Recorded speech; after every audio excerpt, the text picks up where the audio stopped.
Buenas tardes, hoy siendo viernes 20 de marzo, estamos dando inicio a una nueva programación desde aquí, desde los estudios del Centro de Multitudes Cristianos Betel, a todos ustedes con un nuevo programa que hemos titulado Betel en tu casa.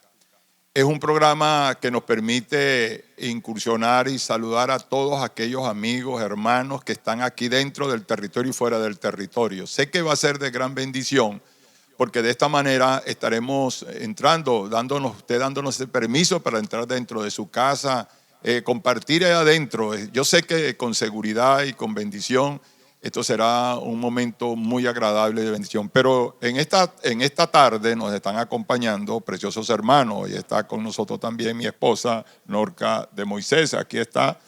Y también la pastora Mariana de Vargas, Luciani también, que está con su guitarra en la mano, y el pastor Robert Vargas, veterano, siempre yo lo llamo veterano de la Segunda Guerra Mundial. Bien, bueno, quiero decirle que este programa será transmitido todos los viernes a esta hora, a las 5 de la tarde. Usted podrá disfrutarlo a partir de este viernes en adelante. Creo que nos llevaremos todos estos años transmitiendo este hermoso programa. Bien, pero vamos a compartir, ¿verdad?, una adoración hermosa que toque nuestros corazones en estos momentos de ansiedad, de tensiones. Vamos a oír estas mujeres adorando al Señor. Allí en tu casa donde estás, puedes cerrar tus ojos junto con tu familia y vamos a comenzar a adorar al Señor.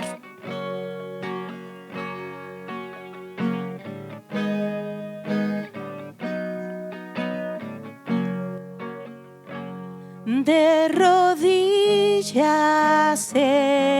estaré delante de tu gloria.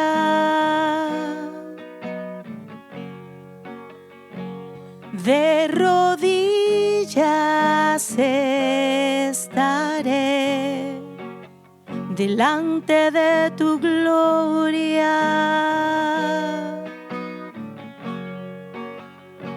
Soy tu templo, tu sacrificio y tu altar. Ven y arde en mí.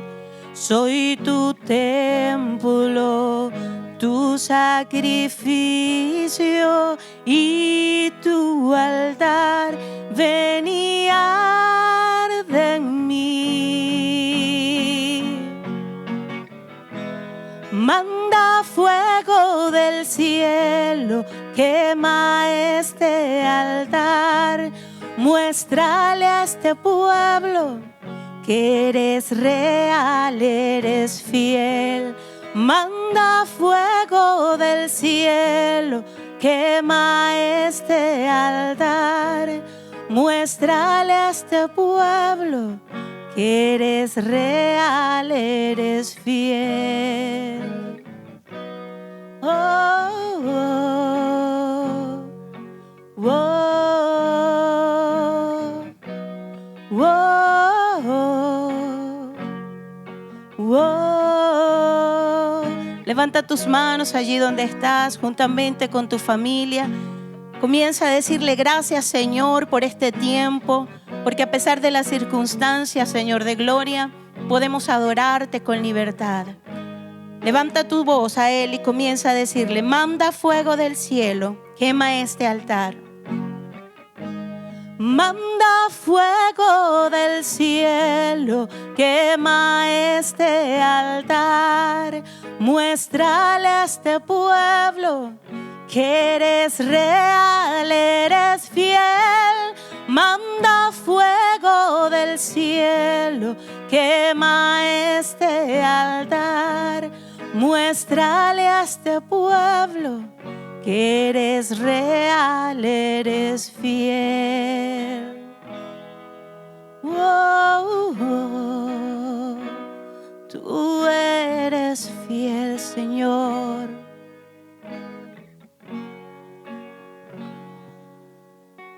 Bien, después de haber escuchado esta preciosa melodía que nos llevó hasta la presencia mía del trono de Dios, quiero hoy tener la oportunidad de entrar dentro de su hogar en esta preciosa célula familiar, yo diría, Betel, en tu casa. Y en esta tarde vamos a compartir un pasaje bíblico que está en Primera de Reyes, en el capítulo 19, versículo 3. Y lo voy a leer. Viendo pues el peligro, se levantó y se fue para salvar su vida. Y vino a Berseba, que está en Judá, y dejó allí su criado. Es tremendo, extraordinario observar cómo este gran profeta Elías, un hombre que venía con grandes victorias espirituales, había luchado en diferentes campos de batalla, viendo la situación del pueblo de Israel que se había corrompido. Recordemos que por la corrupción de Israel vino una gran sequía. Dios le ordena a este mismo profeta Elías que entre en un arroyo allí. Y allí pasó un tiempo de 3 años y medio en ese arroyo, siendo alimentado sobrenaturalmente por aves, como estos animales que venían y le traían comida, los cuervos, que en cierta manera yo viendo, los cuervos eran animales inmundos. Sin embargo, Dios permitió que Elías fuera alimentado noche y día por estos cuervos. Pero no solamente fue eso, sino siguió una destrucción moral, espiritual de Israel, y se siguió agravando la situación sobre el pueblo de Israel. Creo que esto es en estos momentos mundialmente lo que está aconteciendo. La humanidad se ha corrompido en cierta manera. Observemos cómo hoy en día hay muchas cosas que están cerradas. Por ejemplo, la ciudad que nunca duerme, Nueva York. Hoy la ciudad de Nueva York está en soledad. París, la ciudad donde van miles y miles de turistas, sola. Roma, que llaman la ciudad eterna, también está en esta situación. Por supuesto, nos encontramos nosotros también asumiendo esta situación como un tsunami que llegó a nuestra nación. Pero volviendo al profeta Elías, el tema que yo quiero profundizar con ustedes es por qué el temor puede sustituir la fe. Porque si este hombre pudo orar en un arroyo y mantenerse allí y orar para que se produjera lluvia, entonces, ¿qué sucede cuando él enfrenta en el Monte Carmelo a más de 850 profetas? Porque habían 400 de Acera y 400 de Baal o más. Y él le dice al rey Acab que se presente, que quiera hablar con él. Y se presenta, y en ese momento él dice: voy a hacer llover, y llueve. Fíjense esto, eso es fe, eso es tener fe, hacer llover en un país que tenía años, de donde la tierra se había secado, que todo se había secado. De hecho, el rey mismo había ordenado que se buscara por todo el territorio pasto para los animales, y no se conseguía. Luego entonces, estoy relatando todo esto para que veamos la situación, y encontramos una situación bastante complicada para Israel.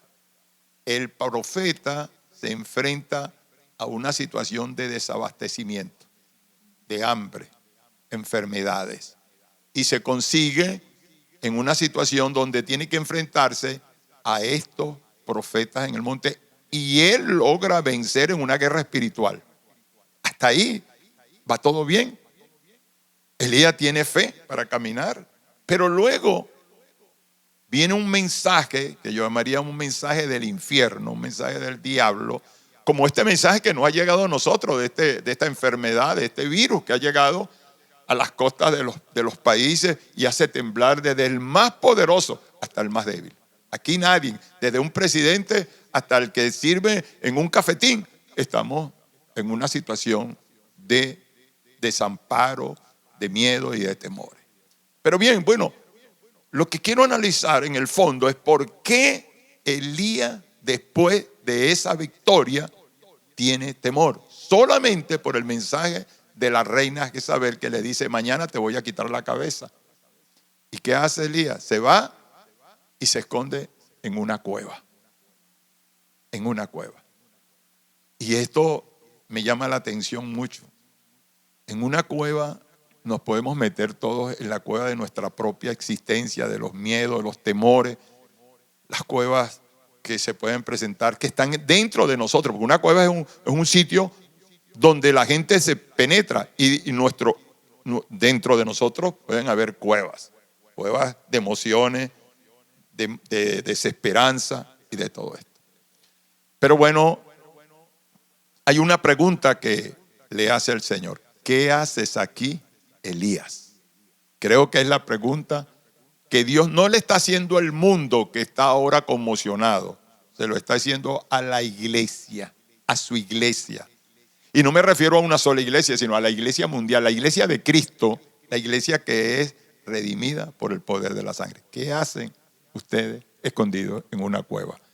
Hay que salir. Yo quisiera saber en esta tarde la opinión, aquí está mi esposa, ¿en qué radicó ese temor? ¿Por qué después de haber tenido esas grandes victorias espirituales y de demostración de poderes sobrenatural, el profeta cayó en esa depresión? Bueno, yo considero que el tema que estamos tratando es bastante interesante porque es muy pertinente a la realidad que estamos viviendo. Vemos como una plaga centrada en el coronavirus ha traído tanto temor, incluyendo pues al pueblo de Dios. Y ese temor, lo que entiendo que mi esposo quiere tratar, no debe cortar nuestra fe. Como le pasó a Elías, después de esa demostración de poder que hizo bajar fuego del cielo, consumió el altar que había edificado, luego mató a todos los profetas de Baal y de Acera, entonces huyó teniendo ese temor. Pero yo quiero tratar este punto de que el temor es algo como natural, espontáneo de los seres humanos. Quizás todos los que nos están oyendo, viendo a través de esta célula online, se preguntarán: bueno, pero es que es algo natural, yo también tengo temor. Lo importante es que ese temor no opaque tu fe, porque en la Biblia conseguimos, ¿verdad?, un caso muy importante que está en 1 de Samuel, capítulo 17, cuando David, ¿verdad?, este joven de 16, 17 años, tuvo que enfrentar a un gigante, a Goliat. Y si observamos esa escena, que yo creo que casi todos los conocemos, ¿verdad? Los filisteos estaban retando al pueblo de Israel. Había una confrontación allí. Y salía un gigante diciendo: escojan una persona de Israel que me enfrente. Fíjense ustedes que allí ese desafío que le hacía ese Goliat, un hombre de 3 metros, armado, como dicen, armado hasta los dientes, bien equipado, con experiencia, retaba a ese pueblo. ¿Y qué pasó? Todo el pueblo de Israel entró en pánico, en temor. Y no solo eso, sino que dice la palabra que lo hacía en la mañana y en la tarde, durante 40 días. Es decir, que al menos mínimo retó al pueblo de Israel 80 veces. Y yo digo, este virus nos está retando a nosotros también. Empezó por China. Allí comenzó en una localidad, pero las noticias, ya van 20 contaminados, van tantos muertos. Después pasó a Corea, después invadió a Europa. Todas esas noticias, ¿verdad? Italia, Francia, España, luego pasó a Estados Unidos. ¿Qué pasa? Eso eran como los retos que hacía el gigante al pueblo de Israel. Y eso va infundiendo temor. Por eso quiero tratar este punto en el sentido de que el miedo, el temor es natural. Y eso va invadiendo. incluyendo a la iglesia del Señor. Pero queremos enseñar que a pesar de que ese temor sea natural, de que nos están amenazando, y nos está amenazando no un gigante Goliat, sino coronavirus. Ese es el gigante que tenemos ahora. Pero independientemente de quién sea el gigante, nosotros tenemos a un Dios todopoderoso que es mucho mayor que ese gigante. Entonces, ¿cómo enfrentar ese temor? ¿Qué le pasó a Elías? Elías no lo enfrentó como es debido, pero hubo un joven, David, que sí pudo enfrentarlo. ¿Cómo lo hizo? Él tomó la decisión de que él fuera el hombre que enfrentara a Goliat. Pero mira cómo lo ha hecho o cómo lo hizo. A través de la fe y de la palabra. Él usó esa fe y esa palabra. Y por eso nosotros debemos aprender, no escondernos en una cueva, como lo hizo Elías, sino activar nuestra fe y confesar la palabra de Dios. Cuando él decidió ir a enfrentarse, ¿verdad?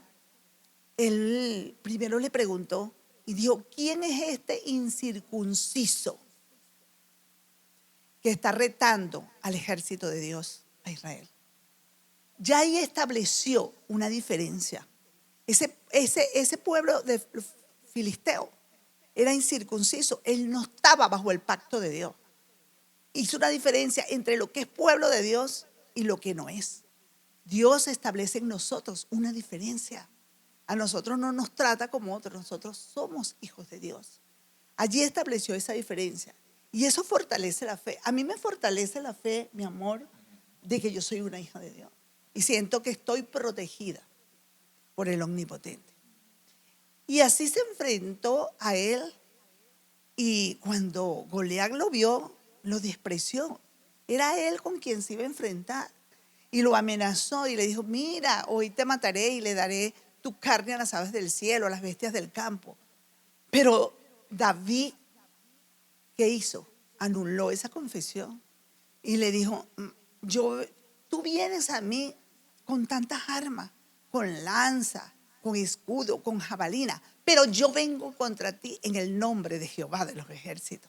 O sea que él se enfrentó declarando la palabra y les dijo, a mí no me vas a hacer eso. Lo que les quiso decir, yo hoy te venceré, te cortaré la cabeza y yo también te las daré a los aves del cielo y a las bestias del campo. O sea, mire cómo confesó la palabra. Y yo vengo en el nombre de Jehová de los ejércitos. Y así venció, le cortó la cabeza y así logró vencer David a ese Goliat. Y yo estoy segura que nosotros, confesando esa palabra y no metiéndonos en una cueva, nosotros vamos a vencer esta plaga que está queriendo atacarnos o que quiere atacar a la humanidad. Pero estamos con una diferencia. Somos pueblo de Dios. Y la palabra del Señor dice que ninguna plaga tocará nuestra morada. Y eso es lo que quiero aportar para aumentar la fe en cada uno de los que nos están viendo, nos están escuchando, sean nuestra familia Betel o cualquier amigo o hermano que está conectado viendo este programa. Bueno, me pareció muy interesante, pero quiero ir a... ¿Qué opinas tú, Robert, de esos temores? Porque hay dos cositas. El temor de verdad será contaminante. Bastante. Bueno, creo que en alusión a lo que la pastora decía, la pastora Norca, acerca del temor, mientras hablaba me acordaba de aquellas palabras del gran reformador alemán Martín Lutero, que dijo, no puedo impedir que las aves vuelen sobre mi cabeza, pero sí puedo impedir que hagan nido sobre ella. Yo creo que el temor puede venir, tocarnos la puerta, pero somos nosotros quienes decidimos si le abrimos o no le abrimos. Yo creo que Elías, después de esa gran victoria en el Monte Carmelo, cometió ese error. Yo creo que maquinó demasiado las palabras, el mensaje que le mandó Jezabel de cortarle la cabeza. Y siempre que he tratado ese tema en mis enseñanzas, en mis predicaciones, pero ¿por qué Elías después de haber tenido una victoria tan grande, retó a los profetas de Baal y Acera, se burlaba de ellos en el Monte Carmelo. Ya griten más fuerte, que a lo mejor sus dioses están durmiendo, están de reposo, pero con una confianza impresionante. Pero viene la amenaza de esta mujer y la misma confianza que tuvo en el Monte Carmelo debió tenerla en ese momento, sin embargo no fue así. Y tan tremendo fue el efecto, como decía el pastor Moisés, que se metió en una cueva y entregó su ministerio. Dios no pudo persuadirlo. Elías, come, bebe, porque mucho camino te resta. Y Elías no, y Dios no pudo convencerlo hasta el punto que le dijo, bueno, ve y úngeme a Eliseo como profeta en sustitución del ministerio que te he dado. Y yo creo que en este tiempo, a los que están en sintonía en esta hora de este viernes, en la tarde, hay temores en la nación de Venezuela, hay temores en el mundo. Sin embargo, somos nosotros los encargados de abrirle o no dejar entrar ese temor a nuestro tren de pensamiento. Yo creo que nuestras emociones, estoy convencido que nuestras emociones van a depender de lo que pensamos. De hecho, Salomón dijo en Proverbios que el hombre es lo que piensa. Si llenamos nuestro tren de pensamientos de temores, van a haber emociones de depresión, de tristeza, a tal punto de que puede dañar a cualquier persona hasta deseando morir, como le pasó al profeta Elías. Y creo que nosotros debemos cerrarle las puertas al temor y confiar en el Señor, así como la confianza que tuvo ese joven David frente al gigante Goliat. Bien, después de haber hoy escuchado estas intervenciones de nuestros hermanos, Pastora Mariana, ¿qué te parece a ti esta situación tanto de Elías como el mismo David? O sea, yo te digo, esta pregunta ¿será contagiosa el temor? Sí, pastor, muchísimo. Definitivamente, uno de algo que tiene que cuidarse es de lo que oye y lo que ve. Y definitivamente, pues, en estos tiempos corren tantas cadenas, tantas cosas que inventan que ni siquiera son ciertas. Pero entonces ahí es donde el temor se apodera y se alimenta. Y ahí es donde uno tiene que ser sabio, ¿verdad? Y filtrar lo que uno está recibiendo, no dejarse llenar de ese temor. Algo que hay que cuidar muchísimo, como lo decía Robert, es el pensamiento. La fe viene por el oír y el oír la palabra, ¿verdad? Entonces tenemos que alimentar nuestra fe, abortar esos pensamientos de temor, abortar esos pensamientos de que me voy a contaminar si toco aquí, si toco allá. Ciertamente hay que tomar medidas, ¿verdad? Eso es, en las medidas preventivas son necesarias. Pero no quiere decir que tengo que andar con ese temor de que no toco allá, no toco allá. No, simplemente pues estar confiado en el Señor, saber que como hijos de Dios, pues la protección del Señor está sobre nosotros. Y más allá de todo esto, pues yo pienso que en estos tiempos donde hay tanto ese temor tan frenético, pues aprovechar que estamos en nuestras casas y leer la palabra, hacer nuestros altares familiares. Y de esa manera vamos a llenar la mente de la palabra del Señor, saturarnos de la palabra del Señor, como dice la Biblia, y abortar esos pensamientos de temor. Simplemente confiar en Dios y saber pues, que ninguna plaga va a tocar nuestra morada porque Dios está con nosotros. Qué bueno, la verdad que es interesante eso porque el mundo ahorita está lleno de temores, pastora. De hecho, que uno sale a la calle con estos asuntos de este virus y uno ve a la gente enmascarada. Y digo yo, más temor tengo que me vayan a asaltar. Pero bueno, ahora se me ocurre, ¿qué hace uno durante toda esta cuarentena que vamos a estar? Vamos a ver qué nos dice nuestra queridísima hermana Luciani. ¿Qué haces tú durante estos días? Bueno, pastor, en todos estos días pues nos ha quedado muchísimo tiempo para ordenar muchísimas cosas de la casa, organizar. Junto con mi esposo hemos tratado, como contaban ustedes, de dejar que el temor no sea más grande que la fe que tenemos. Y hay una cosa que hemos practicado y es leer la palabra, conversar, tener más tiempo para hablar entre nosotros dos y confiar y estar seguro de que Dios tiene escrito todos nuestros días y que en sus manos y que en sus brazos siempre, pero siempre vamos a estar cuidados y que vamos a estar guardados. Entonces, ha sido un tiempo para descansar, para meditar y también para llenar a nuestra familia de fe, porque es inevitable que ellos también sientan muchísimo temor, que piensen en qué va a pasar, qué nos espera, en todo eso. Entonces, también hemos tenido la oportunidad de llenarlos de fe a ellos. Y tienes un tiempo ahí con la familia, reunirte con la familia. Mucho. más. Nos ha tocado hasta pintar. Qué bueno, qué hermoso es eso. Yo creo que a pesar de toda esta situación, que algunos negativa, pero para nosotros es positiva. Bueno, continuando con el tema que hemos estado tratando, que creo que a todos nos ha parecido muy interesante, muy actual, ¿verdad? Muy aplicable a la realidad que estamos viviendo. Quisiera tocar otro aspecto del tema, un aspecto colateral, que también pasó en Israel cuando sucedió, ¿verdad? Todo este acontecimiento con Elías.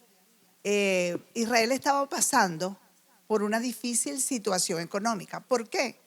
Porque en vista de que el pueblo se había apartado de Dios, Dios había enviado una sequía que duró un poco más de 3 años. Y eso lo profetizó Elías. Y cuando hay sequía, pues no hay producción. Los campos se secan, el ganado no tenía alimento, no había agricultura y el pueblo estaba pasando una gran escasez. Si nosotros vemos esto y lo relacionamos con las condiciones actuales, este coronavirus, esta plaga, ¿verdad? No es una sequía, pero ha traído algo similar a lo que sucedió en esa época, porque empezó en China y China es uno de los pilares de la economía a nivel mundial. China, su economía ha sido muy afectada, allí incluso se produce más del 80% de los fármacos a nivel mundial y todo ha estado paralizado. Así también en todos los países donde han tomado las medidas que deben tomar, por supuesto, las medidas sanitarias, también ha pasado que la economía ha bajado. Es decir, se está creando un caos económico a nivel mundial. Y esto puede traer una gran escasez. Nosotros en Venezuela, ¿verdad? Estamos también ahora en cuarentena. Las calles están solas, los negocios cerrados, aunque solamente abren los abastos, las farmacias, todo lo que es salud y también para proveer alimentos. Pero ¿qué está pasando? ¿Cómo están los campos? ¿Cómo se traslada la producción aquí a la ciudad? Y por eso, pues, nosotros debemos también estar conscientes de eso, tomar ciertas medidas para que no vaya a haber escasez en tu hogar, no vaya a haber falta de algún alimento. Y yo quisiera, ¿verdad?, de que se nos hiciera o que hiciéramos aquí en este programa algunas recomendaciones para todos ustedes, hermanos, amigos que nos están escuchando. ¿Qué precauciones tomar para que no vayamos a caer en esto? Porque acuérdense, esto es a nivel mundial, pero nosotros estamos en Venezuela, que también tiene sus propios problemas, y aunado a esto está esta nueva plaga que nos está trayendo una afectación muy importante desde el punto de vista económico. Y yo le voy a preguntar a Robert, como a Robert le gusta mucho hablar de finanzas, ¿qué recomendaciones nos harías tú a todos y a los que nos están escuchando en esta célula que llamamos Betel en tu casa?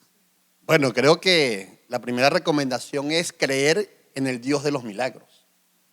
Si vemos la historia que estamos desarrollando de Elías, Elías profetiza de que la lluvia se detiene. Dice Santiago capítulo 5 que fueron 3 años y medio. ¡Wow!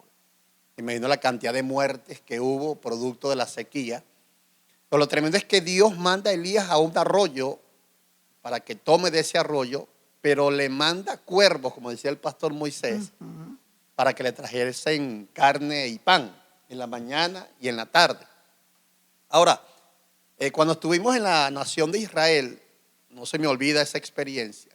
Íbamos en el bus hacia el Mar Muerto y me llamó la atención que habían pastores en aquellos lugares vestidos de negros. Y estando en Israel me entero de que a esos pastores se le llaman cuervos. Sorprendentemente, por la vestimenta negra, se le llamaban cuervos. Y se cree que los cuervos que visitaban a Elías no necesariamente eran animales, sino que eran esas personas que Dios tocaba el corazón de estas personas y le llevaban alimento a Elías. Independientemente crea usted si eran animales o estas personas, eso no afecta en su salvación. Solamente es un comentario que aprendí estando en Israel. Y creo que Dios en este tiempo puede tocar, puede ministrar a los cuervos espirituales que puedan venir a nuestras vidas para bendecirnos. Porque así como Dios proveyó a Elías en medio de esa sequía, en medio de esa hambruna, Dios tocaba a personas para que cuidasen a la vida del profeta, del representante de Dios en ese momento. Y como decía la pastora Norca hace un momento, si somos hijos de Dios, Dios guardará nuestras vidas. Y luego que se seque el arroyo, viene Dios también de una manera milagrosa a hacer algo sorprendente, porque Dios le dice, vete ahora a otra nación que era Sarepta de Sidón, que no era Israel, porque le he dado la orden a una viuda que uno pudo haber pensado, o Elías lo pensó, a lo mejor una viuda millonaria que tiene mucho dinero, tiene muchas provisiones. Pero cuando vemos, Elías llega a Sarepta de Sidón y está una viuda recogiendo un poco de leña para hacer la última arepa, el último pan y comérselo con su hijo y echarse a morir. Y Elías diría, pero no entiendo aquí esta situación. Pero Dios le estaba enseñando a Elías también de que Dios es un Dios de provisión y de multiplicación. Y a lo mejor eso es lo que va a ocurrir en su casa, que se va a multiplicar el arroz, se va a multiplicar la pasta, se va a multiplicar los granos, porque Dios es un Dios de milagros. Y fue exactamente lo que sucedió con la viuda. La viuda iba a hacer la última comida y echarse a morir. Sin embargo, vemos que Elías le dijo, dame a mí primero, porque cuando usted le da a Dios primero lo que le corresponde a Dios, Dios va a multiplicar lo que tiene en su casa. Así que tenga confianza, tenga fe de que tenemos un Dios de milagros, es un Dios de abundancia. Y esa poquita comida que le quedaba a la viuda de Sarepta, dice Santiago capítulo 5, que Dios la multiplicó 3 años y medio. ¿Cómo explicamos eso? Es imposible explicarlo porque nuestra lógica no puede hacerlo. Y así va a ocurrir en nuestra nación. Eso poco que tiene en su casa, estoy seguro de que Dios en este tiempo de cuarentena va a multiplicarlo de una manera sobrenatural, Pastora Norca. Muy bien, verdaderamente lo creo, porque lo he vivido y lo he practicado en mi casa. Así también debemos acordarnos que cuando el pueblo de Israel estaba en el desierto, le faltó agua. Y el Señor le dijo que le hablara a la peña, a Moisés. Y le habló a la peña y de la peña brotó agua. Así que nosotros también tenemos que hablarle a nuestra nevera, hablarle a nuestra alacena y orarle al Señor para que todo el alimento que Él mismo nos está proveyendo se multiplique. Yo tuve una experiencia en estos días donde me regalaron una paca de harina pan cuando estaba bien escasa. Eso fue el año pasado y empecé, yo dije, yo le abrí un huequito nada más y empezaba y metí la mano y sacaba una. Y yo le dije, yo nunca voy a contar ni voy a ver, Señor, tú me vas a multiplicar esta harina todo el año. Y impresionantemente se multiplicó la harina. Todo el año me duró. ¿Por qué? Porque creí que Dios estaba haciendo el milagro. Así que haga su abasto, haga sus compras, ore por esos alimentos y el Señor hará lo demás. Pero usted tiene que accionar su fe. Y para cerrar esta parte, porque ya estamos cerca de finalizar el programa, quisiera dejarle a todos los que nos están escuchando y viendo en Betel, en tu casa, este versículo, Isaías 41:10, que dice, no temas porque yo estoy contigo. No desmayes porque yo soy tu Dios que te esfuerzo.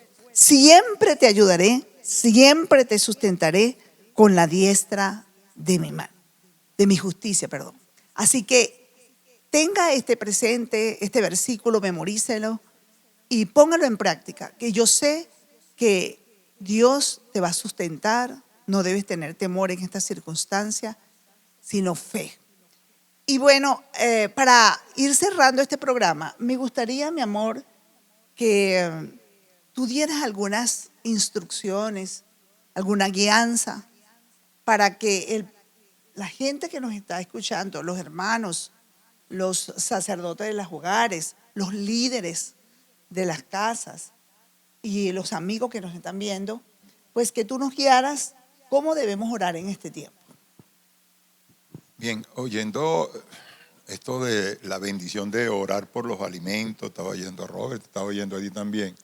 Yo creo, a mí se me ocurrió que en este tiempo habrá que orar hasta por la gasolina. Yo últimamente estoy, y usted que me está viendo, y verdaderamente no es una cosa trivial ni fuera de los cabellos. A veces, ahorita no hay gasolina. Yo venía de mi casa y, Señor, monta la gasolina a este tanque.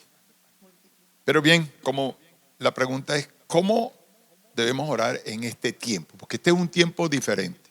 Este es un tiempo que yo, con los años que tengo, no había visto esto.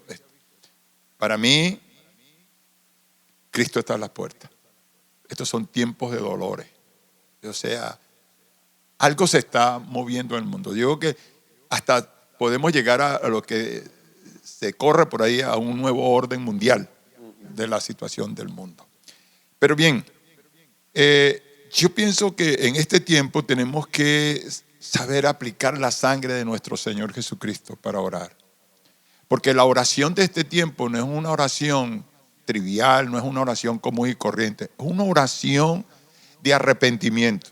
Es una oración donde usted y yo, nosotros tenemos que ponernos delante de la presencia del Señor para pedir perdón por nuestras faltas, tal vez nuestra falla, porque no se considere perfecto, ni usted ni yo me considero perfecto, pero debemos orar buscando la misericordia de Dios. Y esa misericordia la consigo en la palabra de Dios, en el caso de lo que sucedió cuando el pueblo de Israel estaba en la esclavitud en Egipto. Y voy a abrir un poquito la Biblia nada más para que veamos un pequeño comentario de lo que sucedió allí. Y dice en el libro de Éxodo, en el capítulo 11, dijo pues Moisés, Jehová ha dicho así: a la medianoche yo saldré por medio de Egipto y morirá todo primogénito en la tierra de Egipto. Hoy yo comentaba esto con mi esposa misma, le decía, esta última plaga, la 10ª plaga que mandó el Señor, me pregunto, fíjense esto, la gente murieron todos los primogénitos, todos los animales, todo aquello que se movió, que murió, pero al pueblo de Dios no lo tocó. La pregunta que yo hago, esta plaga que mató niños, todo lo que era primogénito, ¿qué fue? ¿Úlcera? ¿Fue un ataque cardíaco masivo para todo el mundo? ¿Fue un ataque de cáncer para todo el que se le atravesó? ¿Le vino un ataque cerebral a todos? No, fue una plaga, los mató. Ay, pero no explica cómo fue qué fue lo que pasó. La gente no se acostó y se quedó dormida. Dicen que este virus vino de una mutación entre el murciélago que muerde una culebra, luego eso pasa a los animales que consumen los seres humanos. Pero sea lo que sea que este virus aparece, hay un antídoto más poderoso que puede haber sobre la tierra que cualquier fármaco que se esté produciendo en los mejores laboratorios del mundo, y es la sangre del Señor. Porque la sangre fue aplicada en ese tiempo cuando vino esta plaga, que repito, no sabemos cómo fue la muerte de estos primogénitos.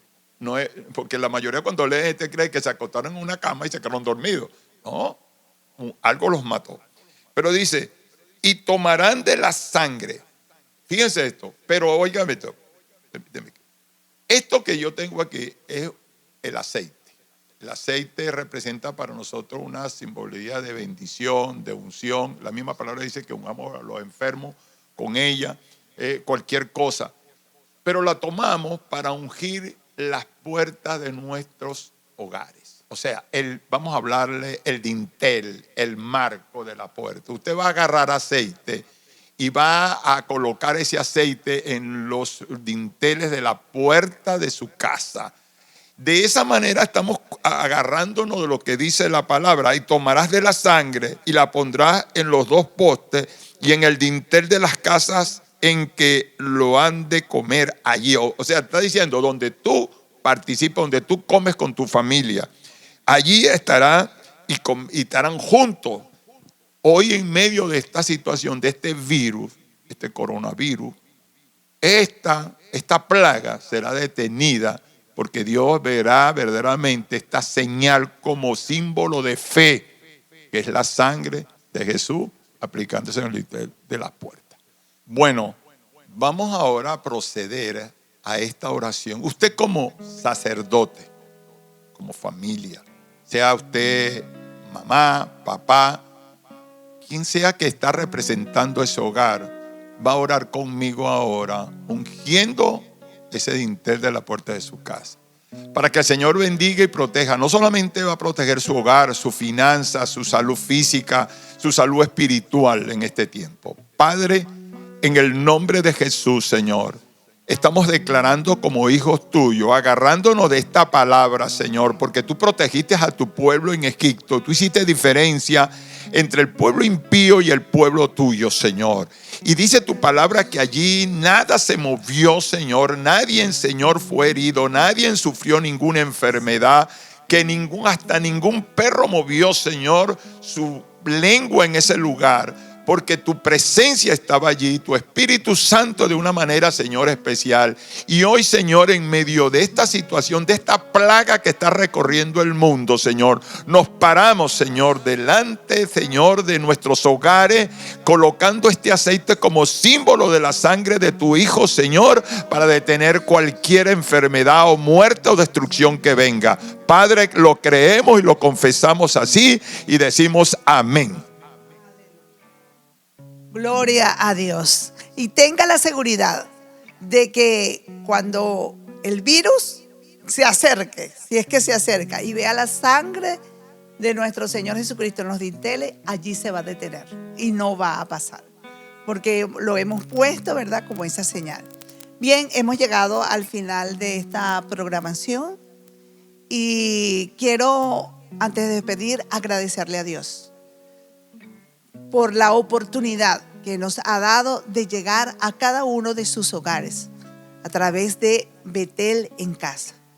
Sabes, yo meditaba esta mañana y oraba al Señor por esta programación, y quizás nos tengan encerrados en nuestras casas por la cuarentena, pero en nuestros labios, nuestra boca, nadie la va a cerrar y podemos predicar y hablar de la palabra de Dios.